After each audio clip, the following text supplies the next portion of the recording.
friends, how's everybody doing? Threw a curveball, I think. Most people are used to seeing me in the morning. But today we're going to be doing some chit-chatting a little bit later. For the people that are interested in joining the show and can't always do it in the mornings. I figured it'd be a good time to, spice things up a little bit and switch it up. I'm glad you guys, some of you guys anyway, got the memo. So if you can hear me okay, give me a thumbs up. Today I'm playing my Les Paul here. Yeah, it's a late show.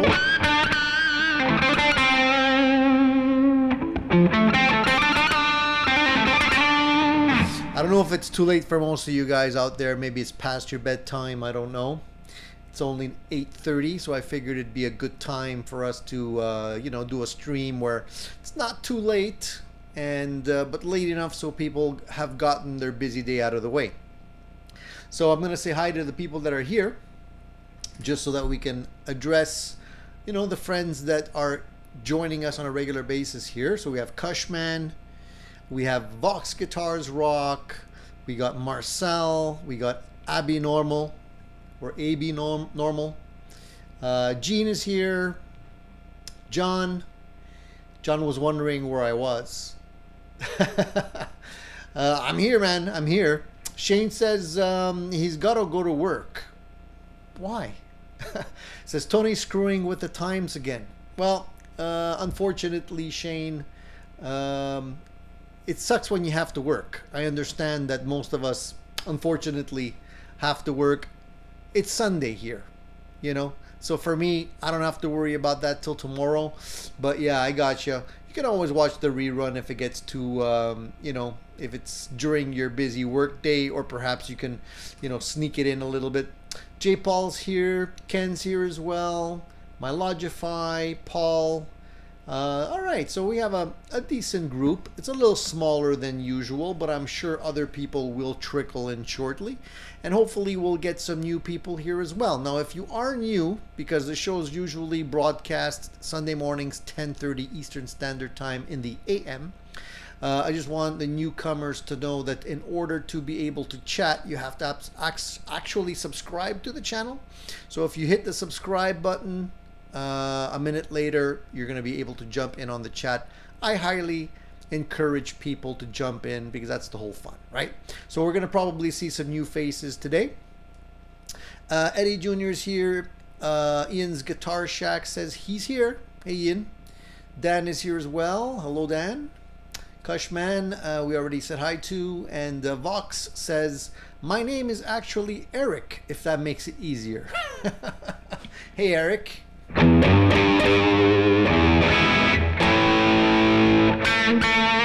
Gene has his dinner in his lap and he's watching, so that's cool. So I'm playing through the Les Paul today, as I mentioned. I'm actually going through my Friedman Dirty Shirley today. No pedals or anything, just got it cranked up. It's a little noisy. If I stay quiet, you can hear the noise floor is a little bit loud. That's because I'm actually cranking the thing quite loud today, but I like it that way. So I'll be playing once in a while. Marcel says I'm retired, so the hell with the 8:30 p.m. bedtime. He says it's not a worry for him.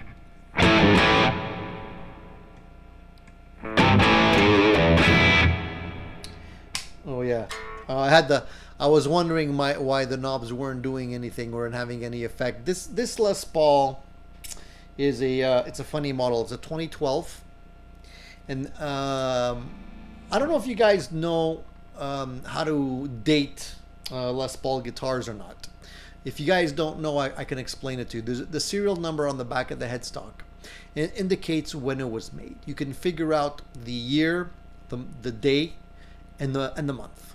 So typically Gibson uses an 8-digit serial number to be able to do that. The first and the fifth digits represent the year of production. The second and third and fourth digit represents the day it was produced. So if it's 073, that means it's the 73rd day of the year, which is March 14th. And the last three digits represents the production number for that day. So the specific Gibson Les Paul, so this one was actually made March 14, 2012, and it was the 443rd instrument produced on March 14th. So they produce a lot of guitars over at Gibson. But the 2012 model was interesting because it does have a bunch of push-pull knobs on it. Every one of these knobs can be pushed out. And they all do slightly different things. And I'm not a huge fan of the push-pull knobs on guitars, to be honest with you. I don't like it's. I like to keep things simple. I didn't buy it because of that reason, but it's pretty cool because it does have push-pull coil splitting. So each of the volume knobs can be pulled up to split the humbucker pickups into single coils. So for example, let's say, so I'm playing, that's full humbucking. Now if I pull the knob up, it splits it.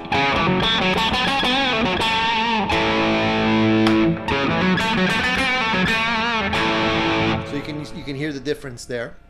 There's also phase switching on this guitar. So if you use the tone knobs, this tone knob here can be used to do phase switching between two pickups. So if you're in the middle position and you pull up this tone knob, it basically, what it does is, I'll make you hear the difference. This is regular, so I'll turn up the volume. Now if I pull up the knob, so the phase switch on the guitar basically does, it produces a thinner out of phase sound, which you can use for funk or different things like that. It really, you can hear it.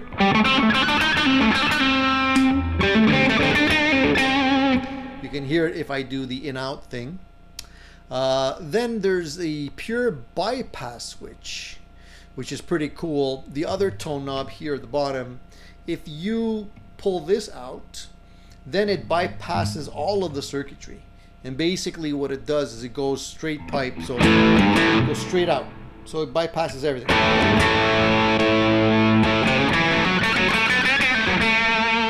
So if I turn the volume all the way down, it doesn't make a difference. So basically the reason for that is because everything else now is out of the equation until I push it back in. If I push it back in, they'll be at zero. So watch this. See? Off. And then finally there's a 4-conductor wiring, because the pickups basically have all these features. And it's interesting and it's useful, I would say, to a certain degree, but some people like it simple, like me. So I don't really use them all that much. Once in a while I do when I remember, but most of the time I keep it simple. So that's it. That was my little rundown of this guitar. Just wanted to share that with you guys for anybody that cares. Let's see, a few other people walked in while I was doing that, so let's say hi to Mark's gas station. Yo Mark, what's up?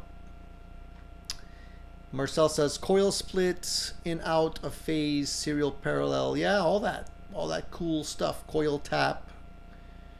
Dan is here. Hey Dan, what's happening? Dan the man. And Vox says I wire my SG a la Peter Green. So I think some people do like that out of phase sound. I'm not a huge fan of it, but it's got its place, I think it's pretty cool. My knees hurt says it's 5:39 p.m. not 8:30 world wide web means no time zones. Well, I'm happy that you're here, my knees hurt, because usually what happens, a lot of people some people that are in Japan, not gonna name names, Shane, couldn't make it today because he's working. You know, imagine that. He prioritizes work over tuning into Addicted to Gear. I don't understand what's going on. I'm just kidding. I'm just kidding. I know you guys got to work. Got to feed the habit, so to speak. Hey, In the Blues is here. It's not at 1:30 a.m. my time. Nice to see you, man. Thank you for joining in. Hopefully we'll have some fun today. Nella says, howdy. What's the amp? Joined a little late. Oh, okay. Well, as I was saying, I'm playing through the Les Paul today. I just went over all the switching options. This Les Paul's got a whole bunch of push-pull pots here to do all kinds of interesting things. Out of phase and split coil and straight pipe type of things. So I just was talking about that. And I'm basically playing through the Friedman Dirty Shirley. No pedals. Just going straight into the amp today. And I got it cranked pretty loud. So I was saying it's kind of a little bit noisy because of that.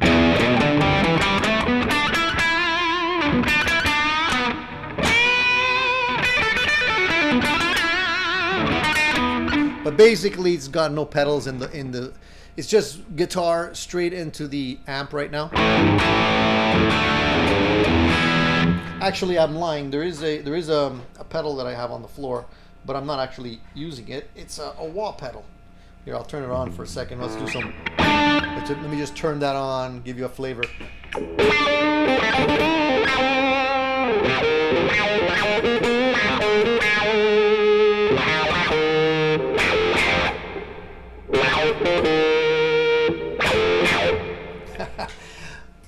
You gotta have a wah once in a while, you know, just to have fun.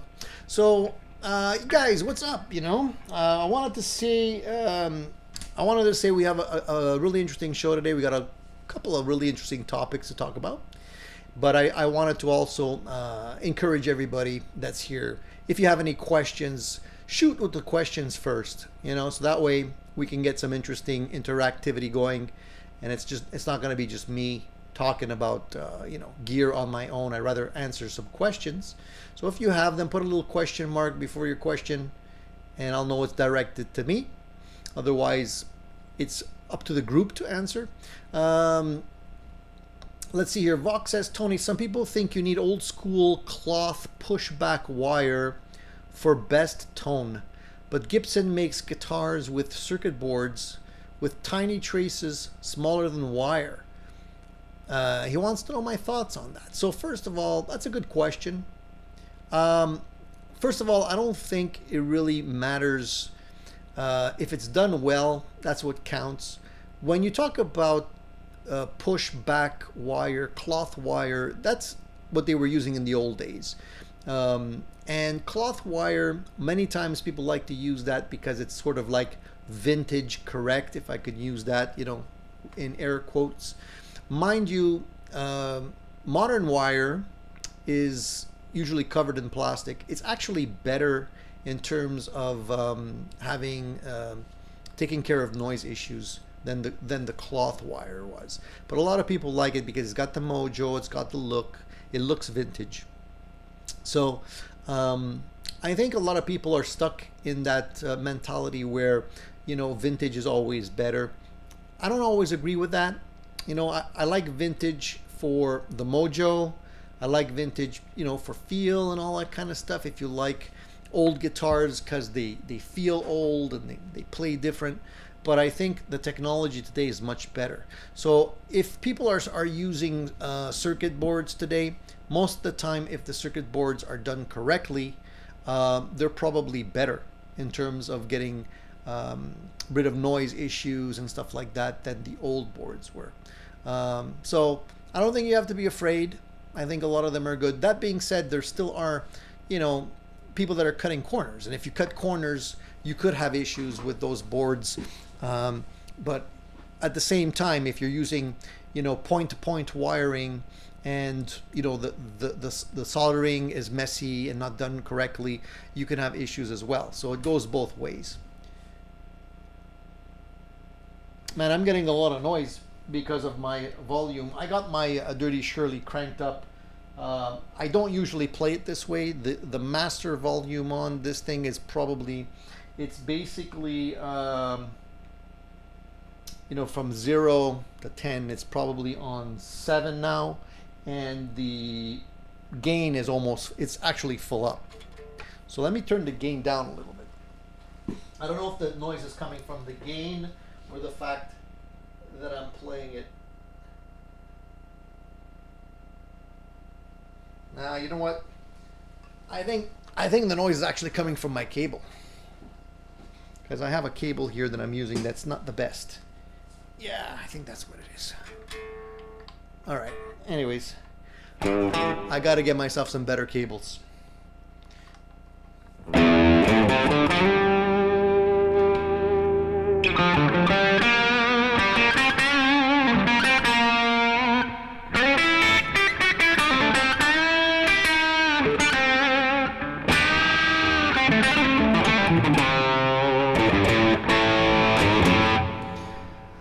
All right.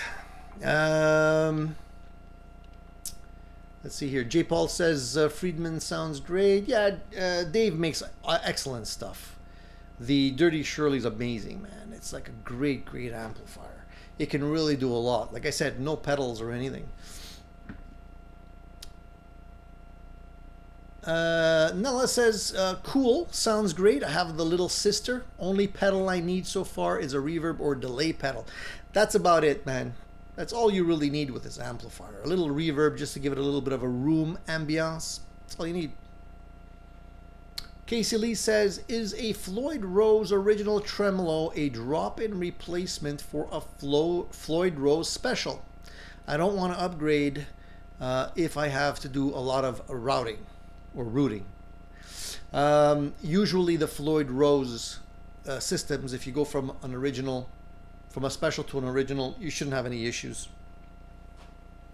If the guitar was originally routed for the Floyd, you should be fine. Yeah, because it's a pain if you have to do routing on a guitar. You can easily mess up the finish. You know, if you're not careful, you just chip the finish off of your guitar depending on how it was painted. If it's using polyurethane or those thicker finishes, they tend to chip. So, you know, I wouldn't recommend doing that unless you really know what you're doing.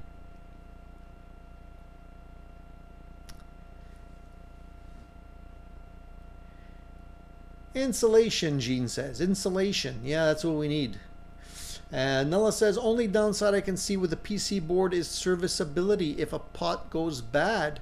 Yeah, I know, but usually it depends on how the components are mounted to the board. If they're micro components, like some companies like to use micro components like Blackstar, which makes them very difficult to service.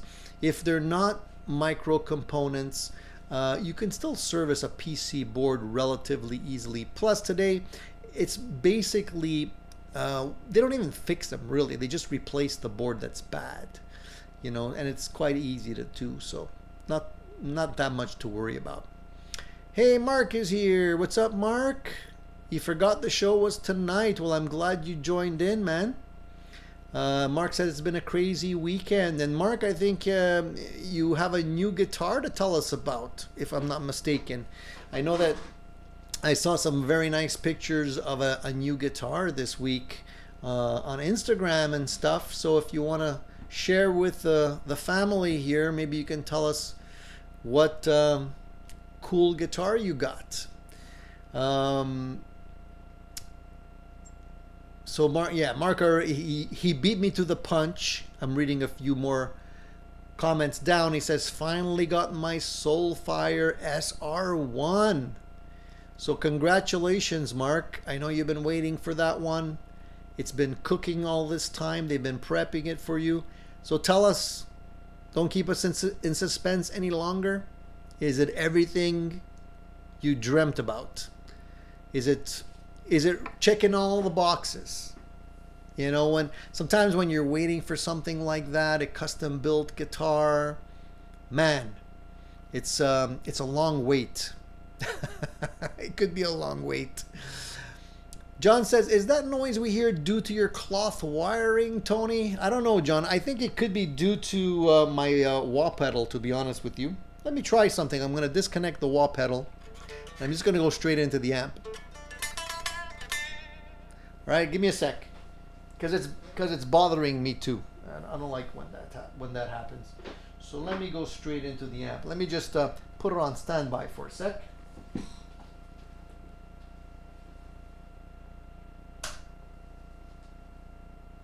And if it's not that, if it's not the wall, that's actually a good thing. But then it means that it's something else. Could be the wiring in the house too.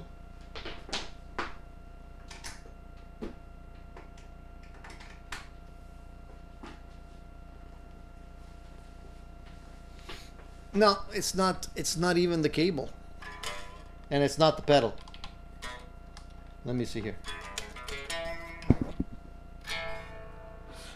me put it back on.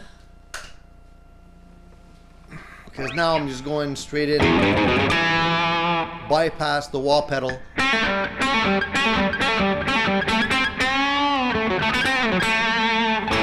Still there, but you know what? You hear it less if I don't play.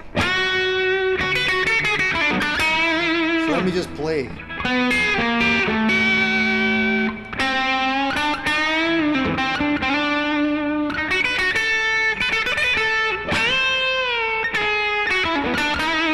How do you like those overbent notes? Let me just scroll down here. I'm falling way behind on the comments. Alex2112 says, great to see you, Tony, on the night shift, and hello to Shane. Yeah, it's great to be able to see you guys all together. And Casey Lee says, it's driving the voices in my head crazy. Marcel says, I got a Leo Jams red double cut SG style, better than I expected, actually. Very cool, Marcel. Oh, nice. Yeah, I don't know if it's, I'm not sure what's causing the noise issues here, but I suspect it's gonna be caused by the wiring in the house, probably.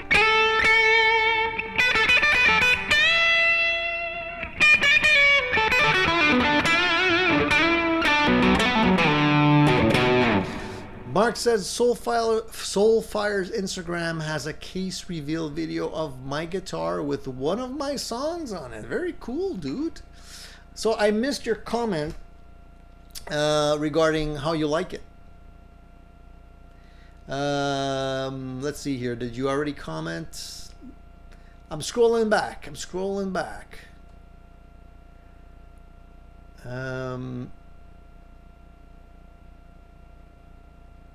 Okay, so Mark says it's unreal. And what do you like most about the guitar? What makes it different than your other guitars, Mark? So he's giving us the rundown. I've seen it, but for those of you who don't know what it is, it's a Soulfire SR1 single cut junior style guitar, hardtail, humbucker. And it took 5 months to build, man. Oof. That's a long time, dude. Are they growing the wood or what? I'm glad it's everything you wanted, man. It looks really sweet, by the way. So congratulations on that. Corey's Garden says, what's the difference between a vintage pot versus what you get in a new Fender? I swapped one in for a friend, and the tone pot seemed to have way more sweep, if you know what I mean. Look, I mean, it's just specs. You know, a vintage pot versus a newer pot will typically have slightly different values. The vintage pot could have, you know, back in the day they were applying the, I forget what they call it, the stuff that actually makes the contact when you turn up the pot. They did it differently back then, so it would technically feel different. But it depends what kind of a new pot you put in. They're not all made the same way with the sweep. Audio taper as opposed to linear taper will feel different. So it depends on what you put in there. But the only difference is really the values. A lot of times, there's a lot of mojo when it comes to, tone related to vintage stuff, especially capacitors and stuff like that in the guitar. Bumblebee caps and all that kind of stuff. Some people swear you have to get the bumblebee caps to be able to get that vintage tone. If you talk to somebody that's into building guitars and electronics, he's going to explain to you that the value of a component doesn't change the sound. If you have the same value component, two different types of components will not sound different. It's all in your head. So if you're buying, if you're spending a lot of money on these bumblebee caps because you found, some vintage ones lying around and you want to put them in your guitar, great, but it's not going to make a difference. If you take the same value cap today as opposed to a vintage one, it will sound identical. You won't tell it. You won't be able. Nobody's going to be able to tell you the difference. So I would say save your money that you'd be spending on these old caps. Put them on towards gear that you're actually going to hear. That's what I would say. But that's just my opinion. You guys might think different.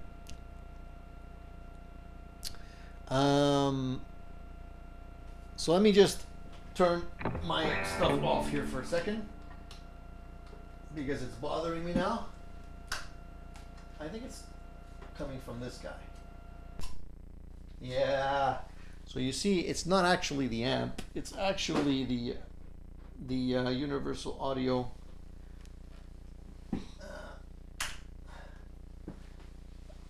And so now I turned off the amp. I turned off the universal audio, the aux, and I still hear noises. So maybe it's not even that. Maybe it's coming from this guy. Ah, there it is. It went away. So the culprit was my my DAW. You guys can still hear me, right? I'm assuming you can still hear me. Let me try something. I'm going to turn the amp back on. And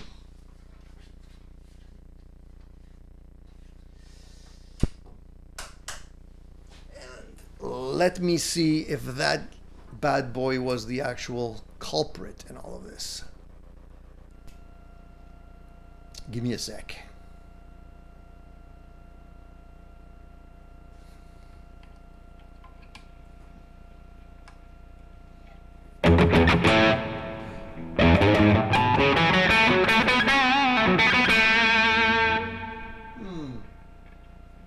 So now I'm not hearing anything. What's going on here?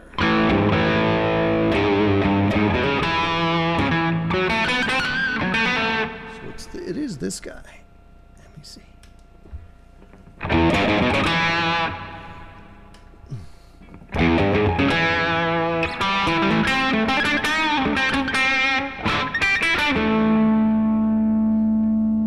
I don't know.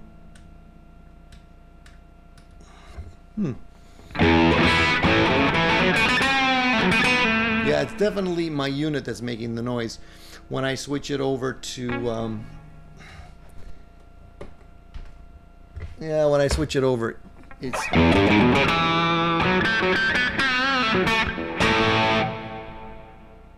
that's where the noise is coming from.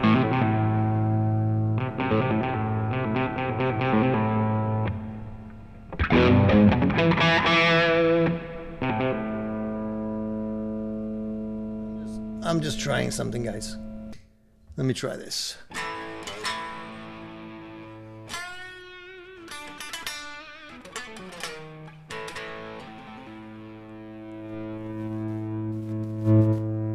I think I gotta get a new DAW.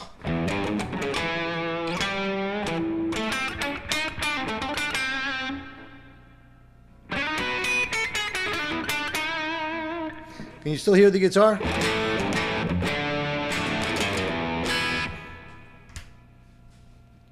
Anyway, I'll have to figure that out another time.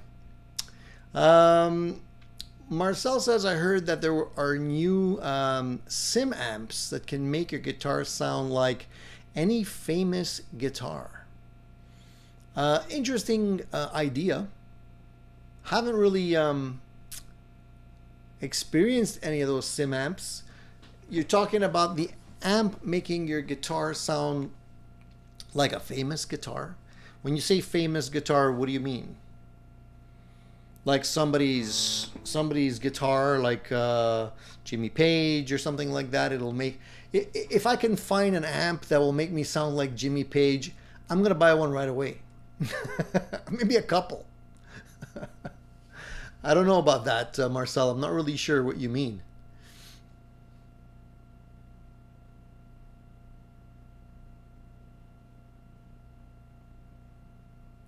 So David says, I think a lack of consistency resulted in vintage guitars sounding so different from each other. That's absolutely true. And that's another reason why I think most of the guitars that are being made today are better, because of the quality control CNC machines that they're using nowadays, more consistent machinery, processes, quality control, all of that. In the old days, they were making them one at a time, you know, handmade, and a lot relied on the person doing the work.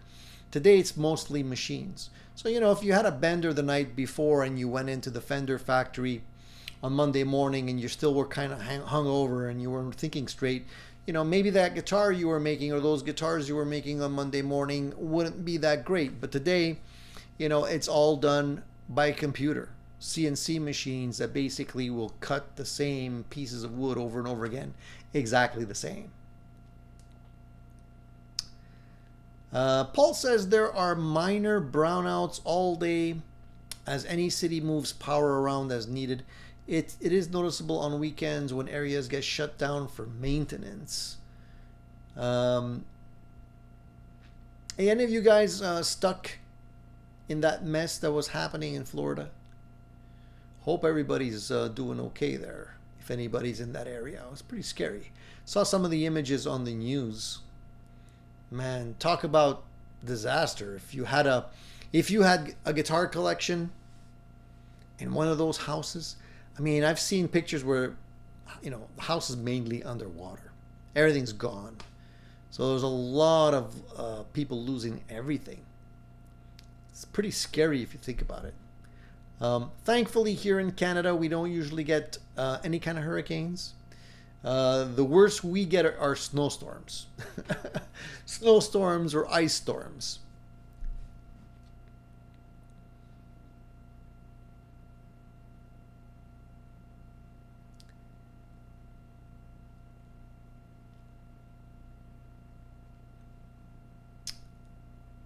I can't be bothered with an amp sim that gets me good tone.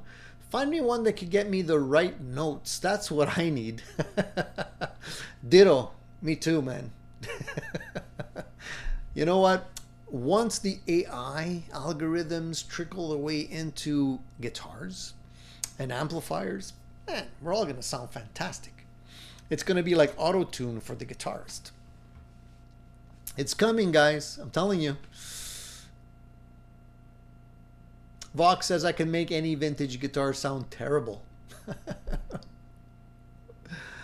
J. Paul says Spark has an AI function in their app that is supposed to give you a tone at request by the description, and others take captures of real amps and reproduce them digitally. So there you go. You see, J. Paul knows what's going on in the world of AI. It's going to take over all of the music industry soon enough. You'll see. Marcel says you need to play like Jimmy Page, but the amp will make your guitar sound like his. A lot like my Spark does with tones you download from the Tone Cloud.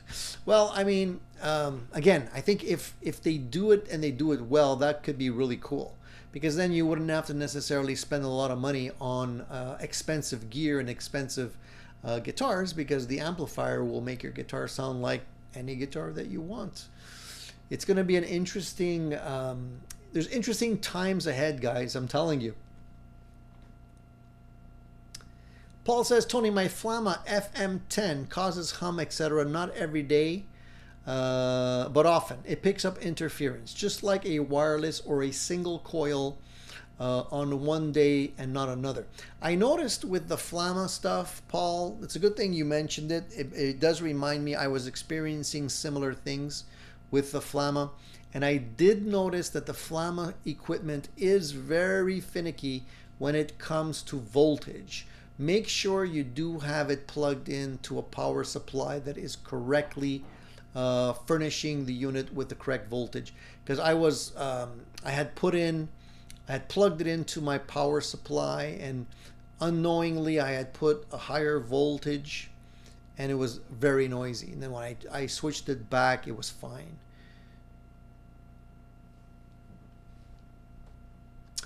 Gina, I honestly believe it, man, that the guitars made today are better than older guitars.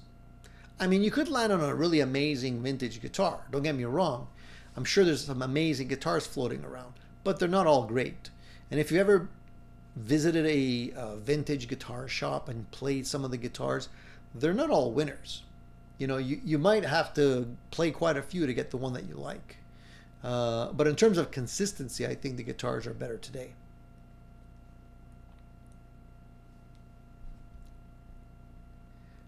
That's absolutely true, John. Words to live by. Store your guitars as high up as you can. Honestly, if you can, you know, a lot of people will store their guitar and gear in their man cave. Big mistake. If you can get it on the 3rd floor of your house, way better. Just saying. David says, remember the freezing rain 1998? Absolutely, man. A lot of people that don't live in Canada, and especially in Montreal when that happened, don't know how crazy it was. A lot of people don't realize like how bad things can get. But I remember clearly because it was yesterday. A lot of people remember that. So NFM says, hi Tony, I woke up this morning for my usual 7:30 a.m. practice / addicted to gear session, and you were not in. Just lucked into seeing you on now. Unfortunately, I can't stay, but I'll watch the rerun. Hey man, thank you for coming and saying hi. I understand if you can't stick around, no issues. You can watch the rerun.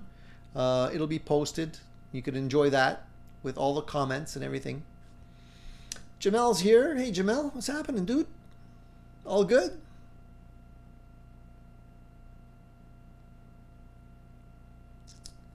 So NFM says, by the way, my Gibson Les Paul Studio I mentioned last week arrived, and it's great. Fantastic, dude. Another home run in terms of satisfied customer with a new guitar. I love hearing that. It warms my heart when I hear people getting new stuff. Corey says, oh, how am I dreading this coming winter? New gear coming in October will help ease the pain of a prairie winter. Hope the neighbors like the new 2x12. So Corey, listen, I understand, man. I can't stand winter. And when people that don't live in Canada hear me say that, they're like, but how's that possible? You're Canadian. How come you don't like winter? Winter's the majority of the year over here. I just don't, man. It's like we're going into the dark days already. In the morning when I wake up and it's already dark a little bit. I can't stand that time. It's like depression season takes over. And what I do to keep me going through the winter is I start new guitar projects, mostly guitar builds or mods. That's what I like to do during the winter. It just keeps me busy, keeps me looking forward to stuff, you know. Otherwise, I'm like a bear. I just go into hibernation. I just eat and sleep, which is not good. Nella says, I see a number of guys on YouTube who have their studio / music room in their basement. Makes me cringe. I never had a basement that didn't flood. for one reason or another. I know, Nella, I know. That's my nightmare. Flooding. That's why I said it's best to keep your stuff on the third floor if you can. Jamel says, life is good. My playing's not. Join the club, Jamel. We're all managing, brother, as much as we can. So Marcel says, I had a neighbor assault me for not breaking the ice on shrubs and only doing my stairs and walkway. Nice neighbor, Marcel. Woof. With neighbors like that, you don't need enemies, I guess. Nella says, winter has some beautiful days, but it seems to last way too long. Absolutely. Let's not talk about winter. It's not here yet. And Marcel Jean says, buy a pointy guitar to protect yourself. Use it as a weapon. Pull a Keith Richards on him. Did you see that video of Keith Richards when he's on stage with Mick Jagger someplace? This was many years ago. And some dude waltzes on stage and rushes towards Mick or something. And Keith Richards, without batting an eye, he's playing his Telecaster. He takes it off and swings it and smacks the guy with it and then puts it back on and continues playing. That's what you need to do, Marcel. To your neighbor. Mark says, my ceiling started leaking in my basement today, so all my guitars went upstairs. Yeah, man. Good idea. J. Paul says, I'm getting a Rodecaster this winter and gonna have an insane, unorthodox guitar show with fireworks and reptiles. Sounds like fun, man. Let me know when it happens. Maybe I'll try and attend or something. All right. Well, listen, I wanted to have some discussions about other things other than winter as well. I hope you guys took advantage of the poll question today. There was a poll question. As per usual, I like to post polls just to, get a feel for the heartbeat of what's going on out there. And I know that there was some talk recently about how bands are disappearing basically from the charts. So my poll question was asking whether or not you feel that bands are disappearing or not. Because I definitely feel that they are. I'm just adjusting my seat here, guys. I feel like over time, the solo artists are taking over. And I know I thought maybe it was just me, but I did some research on my own on the subject. And I basically did a little analysis. And if you look at the stats of the charts right now, you look at the top 100 artists on billboards, like the Hot 100, only 10 out of the 100 are bands. The rest are solo artists. That's scary. I didn't realize that was happening. Like I thought, yeah, bands are, sort of dropping a little bit, but I didn't think I would see just 10. That's scary. So it means the industry is changing. The trends are moving towards solo artists. They're definitely more prominent on the mainstream charts, and bands are representing a smaller portion of that total. So I don't know if this is a trend that's going to continue, but this is why I wanted your opinion on the poll, because it's pretty sad if you think about it. Max says no one likes to play with others these days. I don't know if that's true.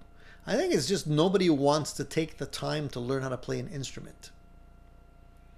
I mean, if you're a solo artist with a half-decent voice that can be auto-tuned, you can be polished into a product. I think it's a lot easier for the industry to promote a solo artist as opposed to a band. It's probably a lot less expensive too, in terms of the needs and the touring needs and everything else related to a band. A solo artist is easy. You can just go up there. You can hire session musicians to play behind you, or backing tracks, or whatever it is that they do these days. Go up there and sing. Easy peasy. A lot of people like to make music on computer today. So it's not really playing an instrument. It's just sequencing and, playing drum rhythms and beats and all that kind of stuff. Electronic music and stuff. Not the same. It's not the same dedication. I mean, you still need to know how to do it.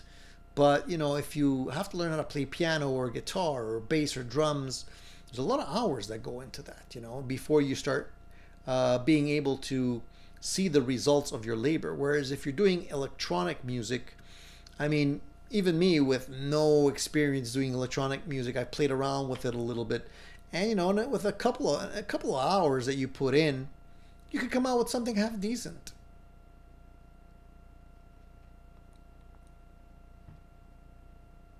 It's sad because I feel like playing an instrument is really something special, and most people unfortunately are missing out. I think a lot of younger people are not taking the time because you gotta stay home and practice.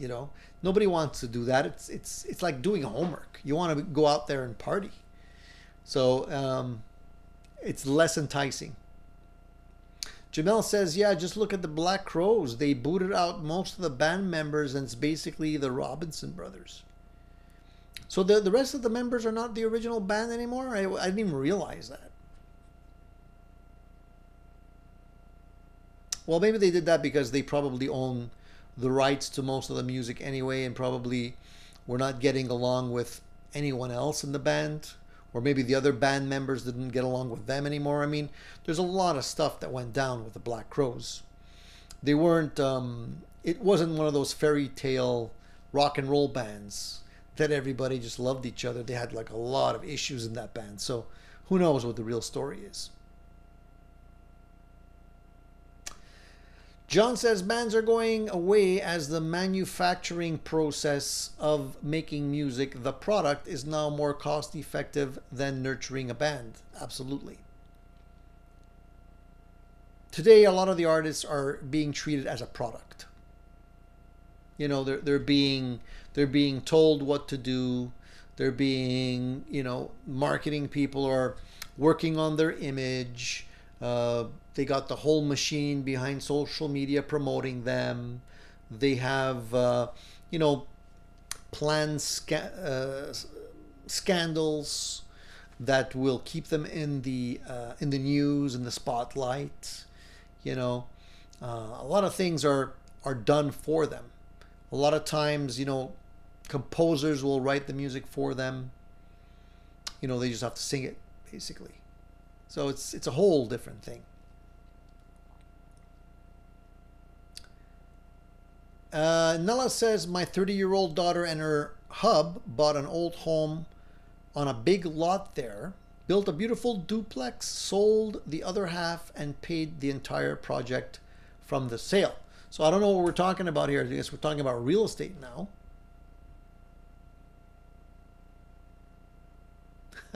Corey says, too many people are staying at home and just playing with themselves. Corey, how do you know that? Max says, problem is none of those solo artists are Elvis Presley. Well, Elvis didn't compose any of his own music, or very little of his own music. So he was kind of a product as well.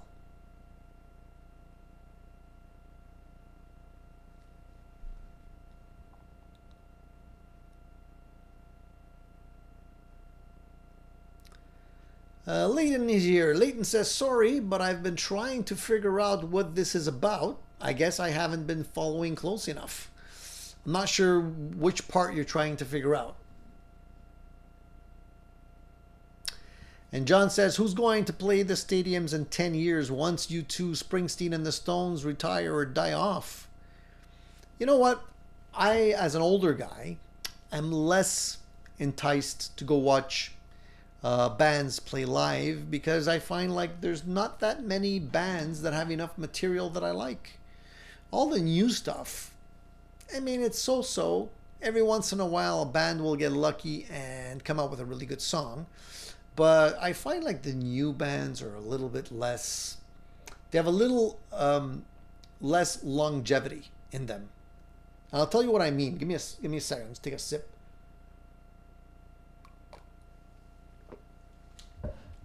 So I like playing classic rock because that's the stuff I grew up with. I think it's the best.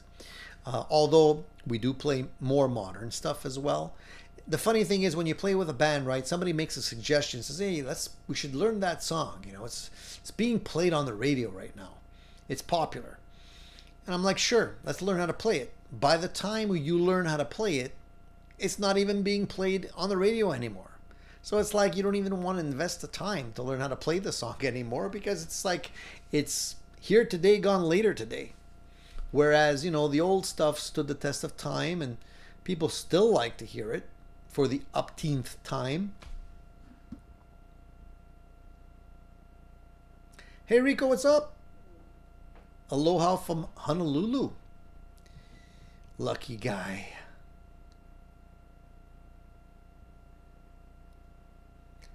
Nala says, most of the YouTube folks that I follow are amateur, semi-pro. I really enjoy the content. I can relate more to them. That's very cool. Nala says, Taylor Swift and her circus of house cats will be filling stadiums in 10 years.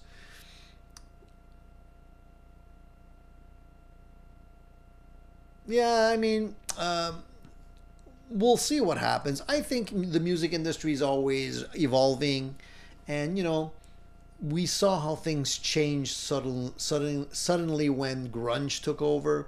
You know, everybody was still doing the big hair rock and roll thing, the metal thing, and then all of a sudden grunge came out of nowhere and changed the scenery forever. And people were scrambling like, what am I going to do with my stockpile of hairspray? You know, apparently it's not cool to do that anymore now. So they had to reinvent themselves, which I think is a cool thing. So we're just waiting for the next the next big thing to take over. Now that P Daddy's in trouble, you know, he's going to be out of commission for a while. Dave Grohl is probably in the doghouse, you know, with the oopsie that he made with some woman that he fathered an illegitimate child with. So who knows if he's going to be producing any music anytime soon. He's probably they're probably in discussions as to who gets what. You know, he might have just lost half of everything if things go south with his wife. I don't know how forgiving she will be, but we'll find out in a little while, I guess.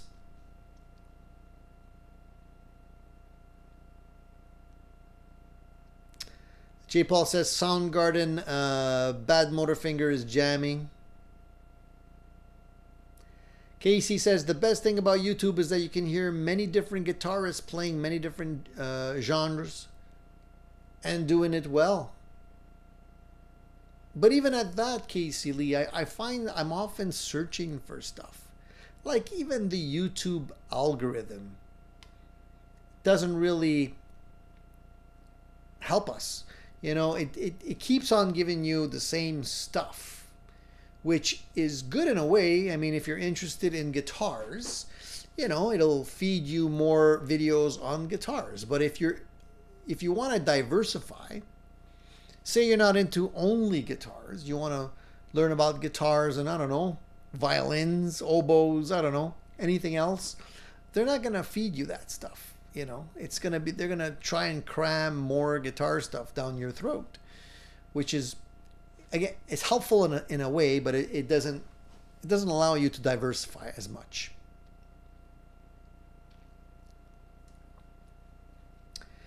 Jamel says, I think it's the CD/MP3 effect. Too easy to skip to the next song listening to vinyl, and to a similar way cassettes require one to listen to an album in order, song by song. Jamel, you hit the nail on the head. Today I see kids, I say kids, young adults, you know, and myself included sometimes. I notice myself doing this too sometimes. It's like you can't, never mind listening to one song, you can't even get to the chorus before you skip the song. It's too easy. You know, in my day, I had to drop the needle, listen to the thing. You know, if I was listening to a song because I wanted to learn a guitar part, it was dropping the needle, playing along with it, rushing back to the record, dropping the needle again. I would wear out the grooves, you know, and listen to the entire album. And albums were created to be listened to that way. It's you know, it's a piece, right? It's like writing a book. There's chapters in that book. It's the same thing with an album. You know, the songs follow a logical progression. And today we lost that. Today everything has to be a one-off, you know, and has to catch your attention real quick, or else you lose them.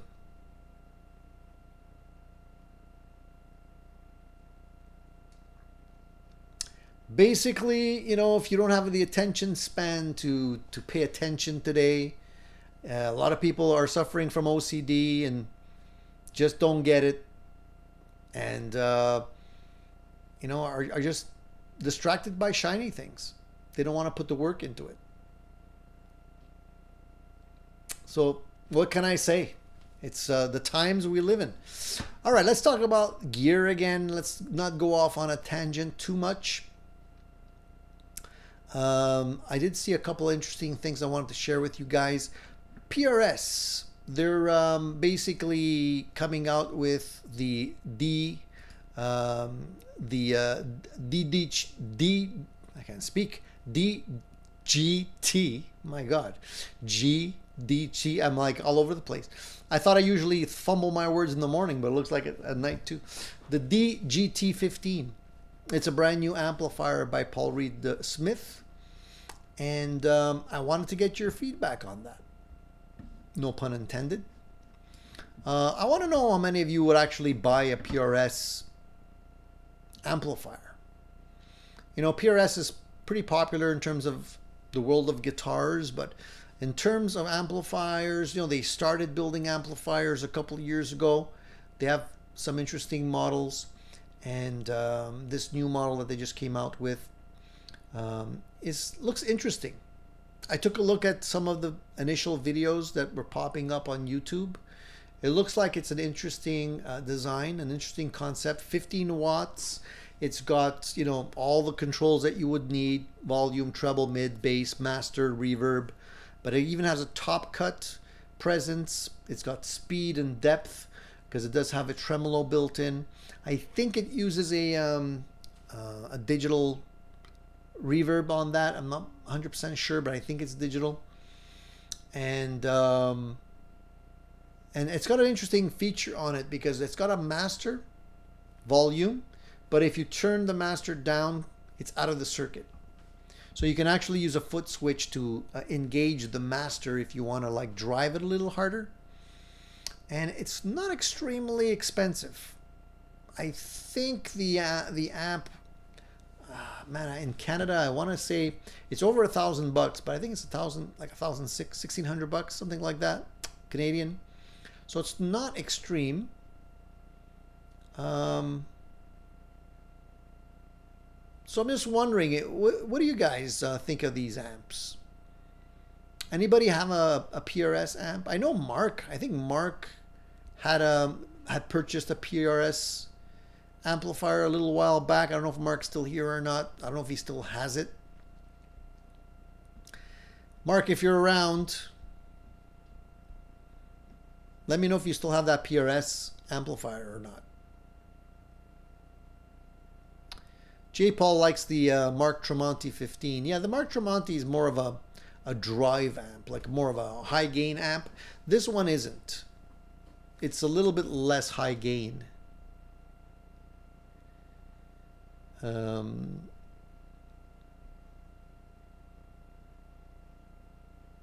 It's basically Dave Grisham's tone. I don't know if you know Dave, if you understand his tone. That's kind of what you're getting out of this amplifier. And I think 15 watts will cut it. It's loud enough.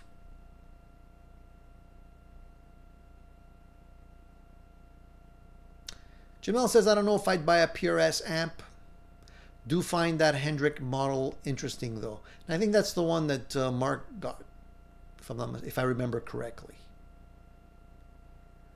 Max says he doesn't even like their guitars, never mind their amps. Casey says, I have 2 amps. That's all I have room for. And Nella says, I'm not stuck on brand loyalty regarding amps. Have to find the best that I can afford. The Friedman is probably my last amp purchase. Never say that. Nella, take it from me. Never say that. There's always something else. Max says, I really like the new Jack White Fender amp, but too expensive for me. That's funny, Max, because I looked at the videos and I'm like, who would buy that amplifier? I didn't get it. That in my, like, for my taste, that amp is really far from what I like.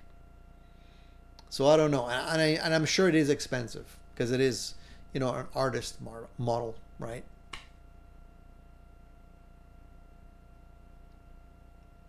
Alex says, I'd buy a Marshall before I buy a PRS. Me too. Unless they do something really cool. And the good news is I think the folks over at Marshall are cooking up something, guys. Take my word for it. The next amps they're going to come up with are going to be something pretty special, I think.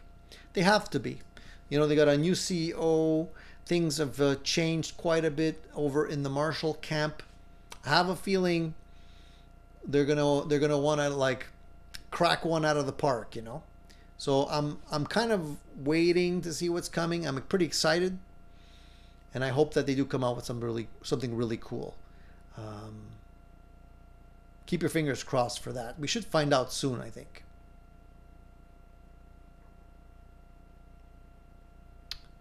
J. Paul says they get good reviews. Most say they are dark or dull. And Ian wanted to, he was thinking about pulling the gun on a PRS amp. Which one, Ian? The PRS Sonzera. Yeah, Alex, I don't know.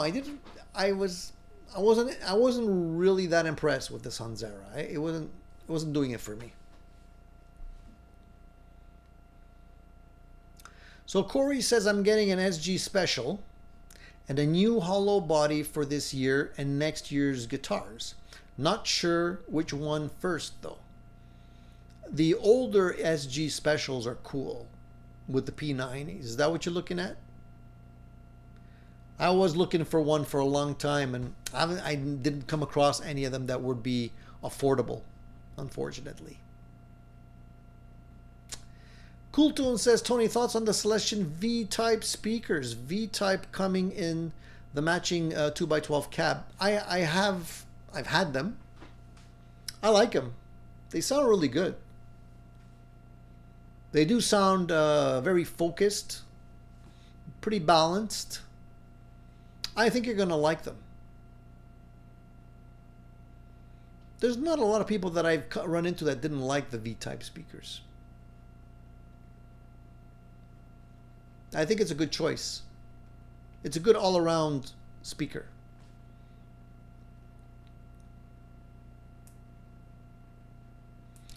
No doubt, Nella, that PRS put a lot of thought into making the amplifier, for sure. I think they really do put a lot of care into their products. It's just that it's really a specific sound. So if you're not really looking for that tone in general, it might not, you know, be what you're looking for, but it looks like a really good amp. Paul says, I find PRS amps sound like a thin sounding version of a Marshall. Yeah, it could be. It's hard to tell over a video. Even with Marshalls, like when I have a Marshall behind me and I listen to a lot of videos, and I had a Plexi and a lot of other amps that I've owned in real life, and whenever I would watch videos, they would always be lacking in bottom end. It's like the bottom end doesn't reproduce well, especially in Marshalls, because I think they're really mid-focused, you know. Doesn't come across well in a video.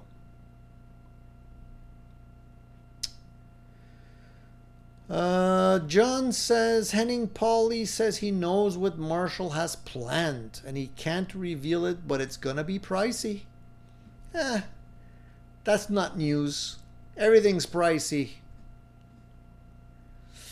I wonder if they're just gonna come out with something that's gonna be a throwback, you know, some kind of like, you know, hand-wired vintage Marshall amp that you can't get anymore. Something along those lines. I wouldn't be surprised if they do that, you know. Almost like a custom shop version of an amp. Jamel says Marshall needs to bring back the vintage modern series. I have the 50-watt combo and I love it. Maybe they will. Maybe they'll take a more modern spin on it and maybe it will resurface somehow.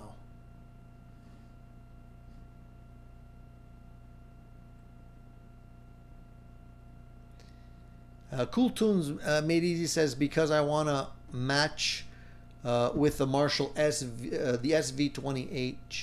Yeah, I think it's going to work well, man, with that particular amplifier. I mean, for me, and I've said it a million times, I'll say it again, the Celestion 65s are my favorite all-time speakers.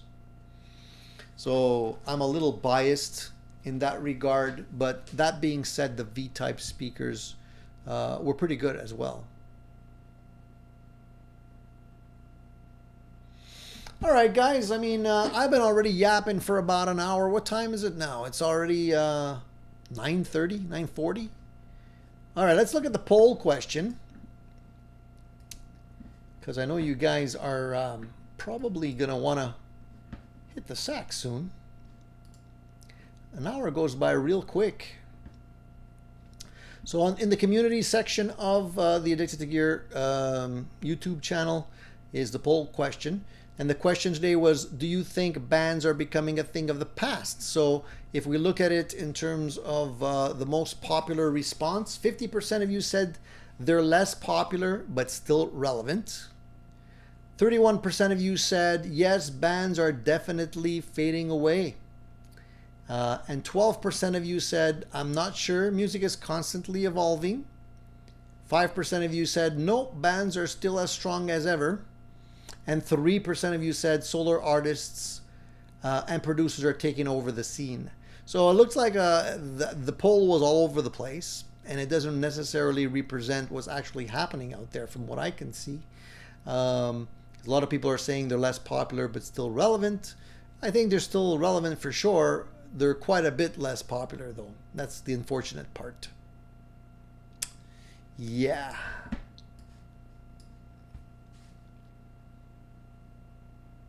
So Ian says, I don't play out, so I'm okay live streaming with my Headrush MX5. A lot of times those multi-effects units will scratch the itch, and they're just fine for a lot of the stuff that you can do at home. Rico says it's 3 p.m. here. Max says it's 2:40 a.m. here. So you guys are all over the map. Ian says it's 9:40 in Indiana. So there's different times, people tuning in on different parts of the world. Very interesting and cool at the same time. By the way, guys, I have a video coming out tomorrow morning. So if you guys are interested in checking that video out, definitely do yourself a favor, tune into the channel.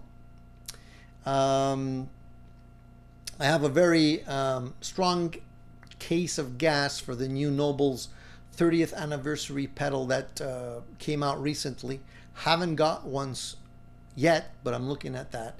And I know that they announced a new version as well, which has some interesting features that just was announced. So I don't know if I should wait or grab one of the 30th anniversary ones or one of the older ones. The original ones are going for like $2,000, so I'm not going to buy one of those. But probably like the regular standard issue ones will do the trick for me. Anybody out here own one of those Nobles?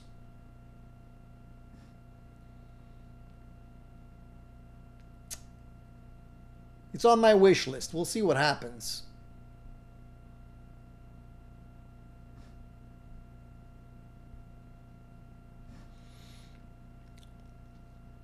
All right, guys. Well, I think we're going to wrap it up. Today was a little quickie, so to speak. We'll be back next week, Sunday, 10:30 Eastern Standard Time in the AM. I'm glad you guys dropped by tonight to make my Sunday evening a little extra special.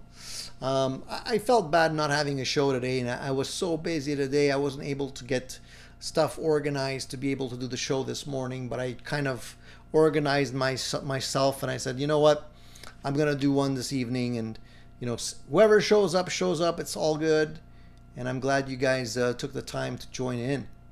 If any of the newcomers that were here today don't tune in regularly, please do yourself a favor and tune in on Sundays. We have a lot of fun together. A great group of people usually tunes in, and we have a great time talking about gear and other things. So do yourself a favor, set yourself a little reminder alarm clock for next Sunday, 10:30 a.m. Grab a coffee in the morning, grab some breakfast, and tune in, and we'll have a great time together. That's it for now, guys. See you soon. Have a great week. Stay tuned because the week's gonna go by pretty fast. Remember about Sunday, all right? Give me a thumbs up on the way out if you can, and for those of you who missed today's show, catch it on the rerun. Have a good one, guys. See you next week.